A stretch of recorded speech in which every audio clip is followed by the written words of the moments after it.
Welcome back, everybody, to another episode of the Leadership Void Podcast. I'm Enrique and Vince, my co-hosts, and we are excited to go back to the Lone Star State once again. Big Texas in the house, and we're having a very great guest doing great things for the veteran community, and Vince will introduce. Absolutely. Thank you, Enrique. Happy October, everyone. I'm very excited today. We are joined with Cristie Remmel. She is the president of the DFW Veterans Chamber of Commerce in Dallas, Texas, folks. So we're excited to have Cristie. Please tell us about you. Well, what can I tell you about me? I am a veteran, United States Navy, but I served with the Marines as a medic. So I was an FMF corpsman, Persian Gulf War I. I was deployed to the Gulf for 6 very long months, and homie doesn't camp anymore. I experienced all the camping I ever want to experience for the rest of my life. So I will only camp if there is a shower in a hotel with breakfast.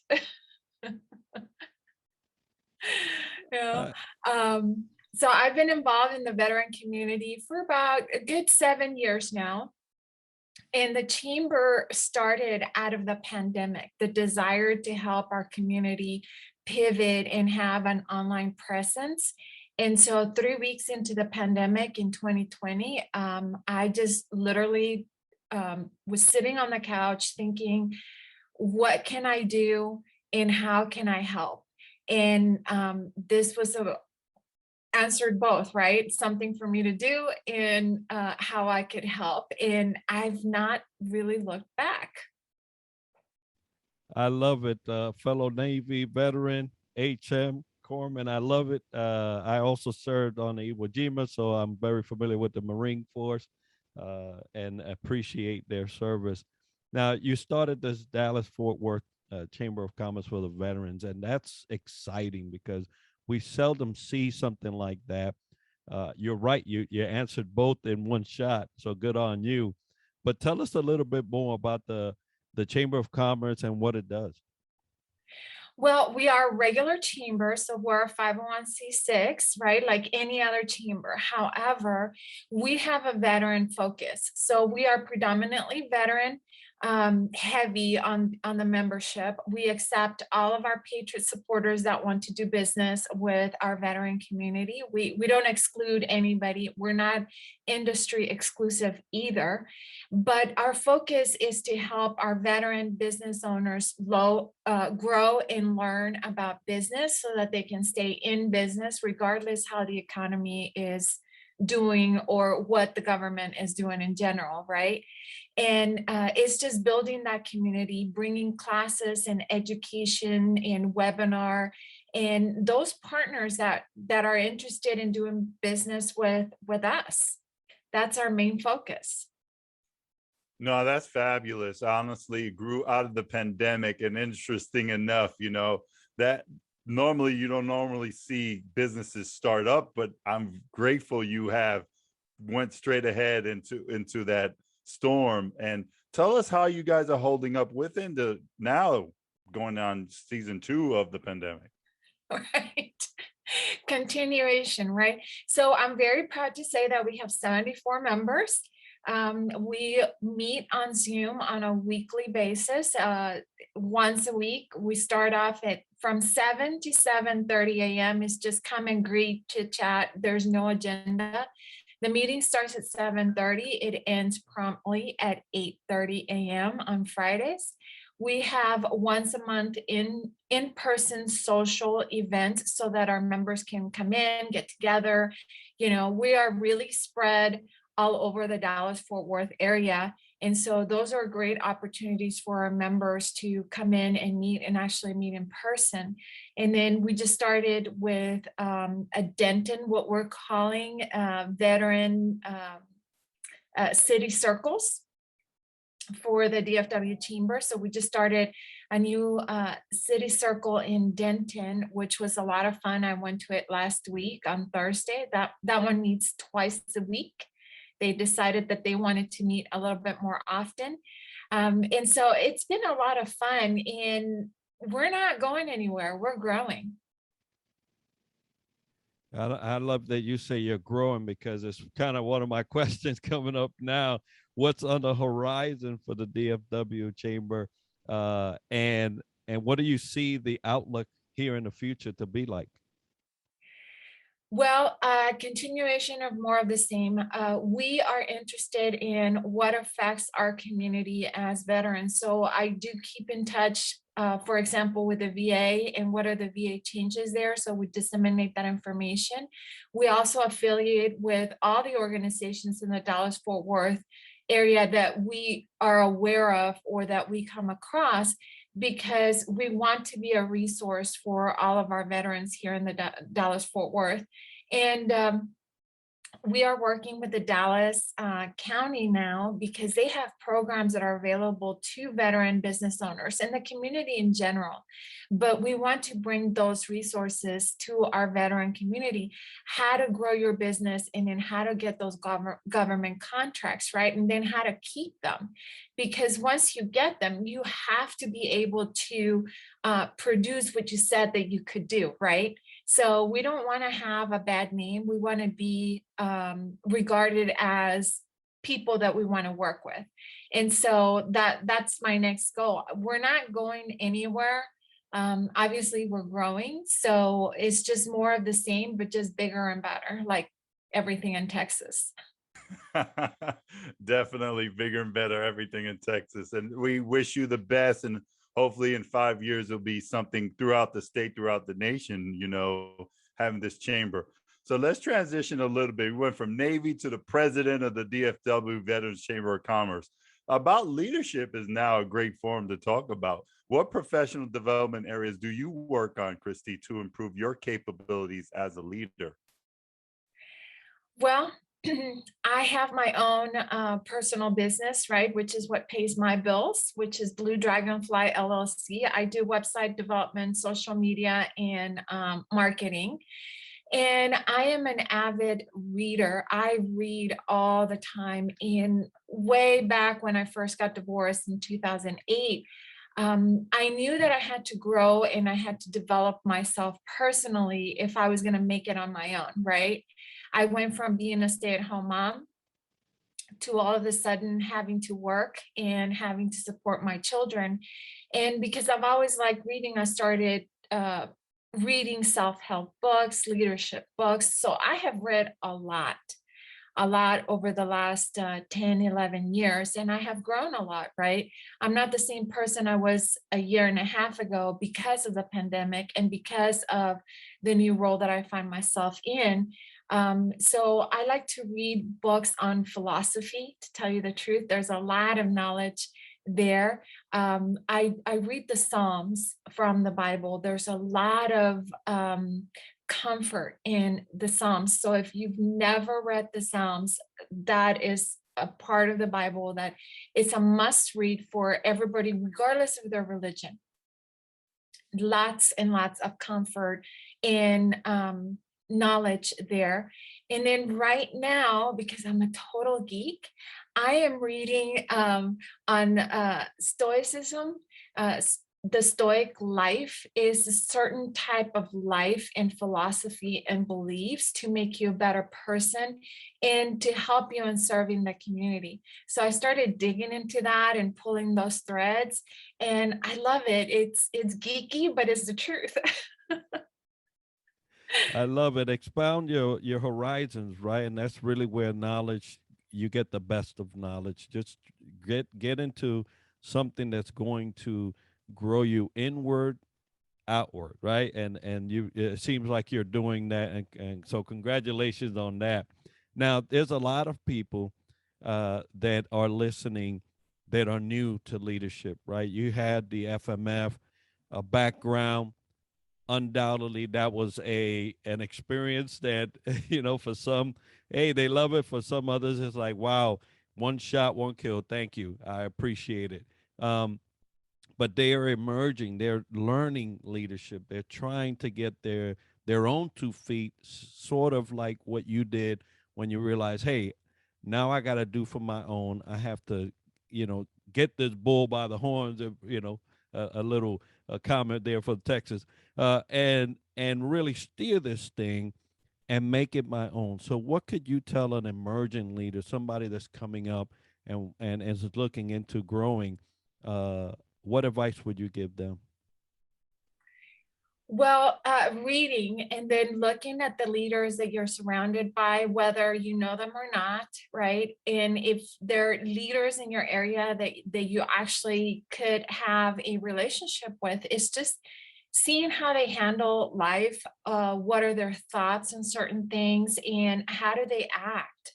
Um, Obviously, I love to read, but I am surrounded by great friends and great other leaders in different organizations, right? And I get to see how they interact with people and how do they lead, right? You're always a leader, whether you are an employee or you're an employer. You are actually a leader because you have to lead yourself first before you can lead anybody. So if you are falling short in your own personal leadership of leading yourself, not anybody else, just you, then you can't be an effective leader. Definitely. So, have that curiosity, be thirsty for knowledge, or the quest of knowledge, and grow that tribe, because it's important to have those surrounding you with that. So hearing you say all that, sometimes we face challenges, Cristie. So how do you handle challenges either you currently face or have faced in the past? Well, I've developed a little method, and it's just a lot of critical thinking, right? I had to figure out things on my own, and I had to get past the anxiety and the fear and the what ifs, right? I call it the crab bucket. That's what I've coined it. When you're in the crab bucket, you're in fear and you're paralyzed and you have anxiety and you can't think. And so that's really the crab bucket mode. And what I've learned is that you have to analyze everything. And in the beginning, it's hard because your brain fights you.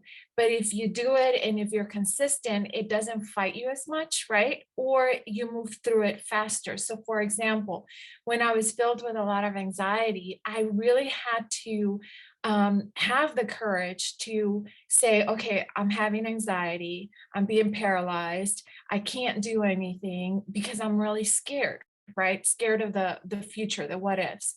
So then once I realized that, then the next thing is, what's the worst scenario? So I would write it down, or I would talk to myself. This is like the worst that can happen, right? The sky's gonna fall, the world's gonna end, right? All those fear-based, erroneous thoughts that do come to your mind because we're humans, right? So once I got past that, then I would say, okay, well, what's the best thing that can happen? And then I would make it like really dreamy, like, right? I'm going to make $1 million. So just the best thoughts that you can have. And then the last thing, okay, what's the reality? What's like a happy medium? Not the worst, but not the absolute, too far-fetched of a goal, right? So let's bring it in. And that's what started getting me to move through it, right? So for example, with the pandemic, like everybody else, I lost my business. I was sitting here with no job. All of my clients had closed their business. So therefore, I had no business, right? So I'm in the same boat as everybody else. So that's the worst that can happen. I don't have a job. How am I going to pay bills, right? How are we going to survive? And so once I figured out, well, I am at the worst. I'm sitting here. This is the worst. What's the best that can happen, right? And so once I figured out, well, what can I do that's not going to cost me money, because we don't have money. We're all closed. The economy's closed. There's no income. So what can I do? What are my skills, right? And how can I use them to start moving things forward and generate that income? So the Veterans Chamber just kind of fell into my lap. Out of that thinking, I found out about it. I did a little bit of investigation and I realized I can do this without any money, right? I can do my own website because I'm a website developer. I can do my own logo, my own posts because I'm a graphic designer, right? And then I can do my own marketing because I'm a marketing person, right? And so that didn't cost any money. It just cost me time, which I had because nobody was working. So literally in 19 hours, I had my website, my logo, and my marketing plan. And then I just started calling people because what's the worst that they could tell me is no. The worst they could say is no. And I was already at my worst, right? We're all unemployed, sitting on the couch, drinking or crying, right? So literally that's what I decided. I was like, well, the worst they're going to tell me is no, I don't have money. And then I'm going to give them the value proposition as to why they should join me. And to tell you the truth, thank God nobody said no. They all believed in me. They all believed that we could do this together. And I was scared, and I was scared out of my mind. I was going to say the S word, right? But I was so scared that then my motivator was that I don't want to fail the people who are believing in me. And so that was a huge motivator to help them get going. So at the very beginning, we were having on the phone how to log into Zoom, how to have your set your account, how to hook it up to your calendar, how to hook it up, to your website, how to change your business, how to pivot your business and put it online so that you can generate income, so that you can start, moving forward. In the very first 2 months, it was just that. I did ask people for money because I have to make money too, right? But it wasn't about them paying me anything. It was about me helping them get their business back online so that they could generate income. And it was funny because I did go around driving to collect money. Like they would put the check in the mailbox, and I went and I got the checks from the mailbox, and it's a time I will never ever forget. It's one of those defining moments, right? Either you're gonna be dust and fly away with the ashes, or you're gonna rise from the ashes. And I chose to rise. That's wonderful. And I tell you, listening to that whole scenario that you went through, you definitely took advantage of what change brought to you. There are some that will fly away, right? They'll be like chaff in the wind and you'll never see them again. They could not embrace change. So, talking about change, what is your philosophy and the way that you would uh, strategize around change that allowed you to do what you did? Well, again, it's that methodology that I developed that came out of having to deal with severe anxiety and PTSD, right? Because I have children and they were counting on me to keep it together and actually feed them and keep the roof over their heads, right? So I had to. I had no choice. If I know for a fact that if I was on my own and I didn't have my children, I probably would have been homeless, homeless on the streets, and I would have been okay with that, right? But because I had children and I had responsibilities, I was not okay with that scenario. So I had to figure it out. And the strategy really is the same. It's really the same. Number one, read some really good books. I love Napoleon Hill, right? I read the Psalms all the time. King David actually had severe PTSD and anxiety, and you see it throughout the book of Psalms. You see how he dealt with it. You see how he suffered. And back then there was no therapy. There was no, medication or anything like that. So he was either deemed crazy or he had to figure out how to deal with it. So the Book of Psalms is really all about a warrior who went to war and then what ails him afterwards. So for that reason alone, the veterans should read the Book of Psalms, right? So reading the Book of Psalms and then reading books that catch your attention that you think are worthy of reading, right? So for example, 50 Cent wrote a book about the 50th law. So I like that. I read just whatever book I think is going to help me. I start reading it and then I read it, right? And then how to develop yourself personally, because you can't neglect you, who you are as a person, and then growing, right? So in order for me to serve the community, I have to be a better person myself, right? So in a way, you have to become selfish so that you can become selfless. Because if you're not taking care of yourself, your mind, your body, and your spirit, then you're not being a good servant. And there's nothing more rewarding than helping somebody else. Really, they're like, there's nothing more rewarding. And then the last thing is that methodology that I developed. I start off with the absolute worst scenario because that's what scares me the most. Right? It's so paralyzing that I figure, okay, if I just get this shit over and done with and I just sit here and think, I can get past it, right? Then the second thing is I go to what's the best thing, right? What's the best thing that could happen? I could find $1 million.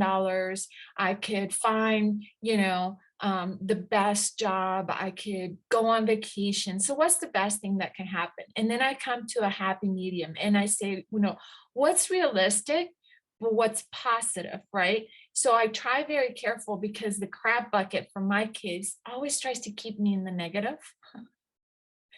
Like my mind always goes to the negative. So I realize that's what my mind does. That's what my crab bucket likes to keep me. So I'm going to acknowledge that that's my comfort zone. However, I'm going to live on the other side, which is the positive, and then finding that realistic positive steps to take so that I can start moving forward.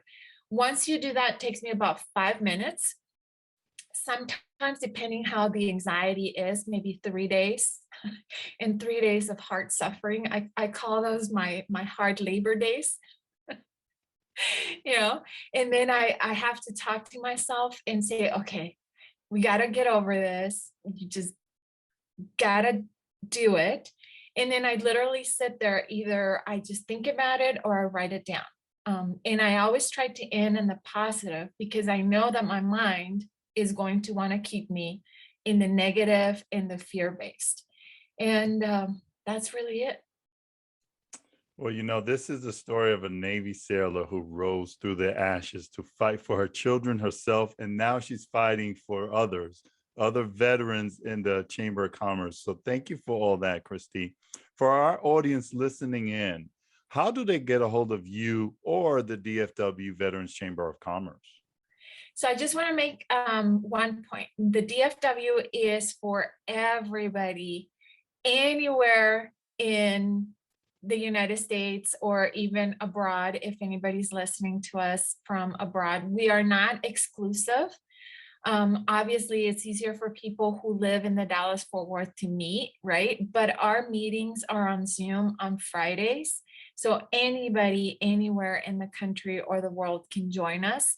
How do they get a hold of me? If you go to dfwveteranschamber.org, dfwveteranschamber.org, or you can email me at info@dfwveteranschamber.org.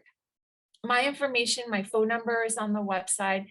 You will reach me directly, and that info it's my email, so I answer all of them. Outstanding. And we'll make sure that information is part of the video and the show notes so that people can get that and get a hold of you. I'm so happy that you've broadened it to, hey, if you want this type of business support, come on in, because it really is inviting. And we thank you for what you are doing over there. And folks, if you want to get a hold of us, the leadershipvoid@gmail.com is where you'll send that email. And anything that deals with the leadership and you want us to cover, if there's a guest that you want to see on our show, we'll also entertain that and curate that. But that's how you'll get a hold of us. Yeah, absolutely. And again, today we honored to have Cristie with us from the DFW that anyone can join worldwide to definitely lift that rising tide, to lift those ships. So please join the DFW Veteran Chamber of Commerce. And we are in our 200 subscriber goal to reach in our TLV YouTube channel, The Leadership Void. If you hit subscribe, you get into a drawing of that book that Enrique is holding up, the Standing You Owe edition by Scott McGregor, Lessons in Gratitude. So just hit subscribe on our YouTube channel. Every 1st and the 15th at 1900, 7 p.m. Eastern Standard, we do a radio check. It's kind of an opportunity just to check in our brothers and sisters, all in the veteran community and the first responder community. So do so. And we're excited because next week we have, and highlighting for both of you and for those out there, the Navy 246th birthday. So next week we have a great edition coming up. Don't miss that one. And we also grateful for our sponsor from Round Point of the home team. They are doing great things in the Mortgage Service Corporation. So thank you for them for sponsoring our show. But today we are honored to have Cristie here, the president of the DFW Veteran Chamber of Commerce. Thank you, Cristie, being on our show. Thank you so much for having me. It has been a pleasure.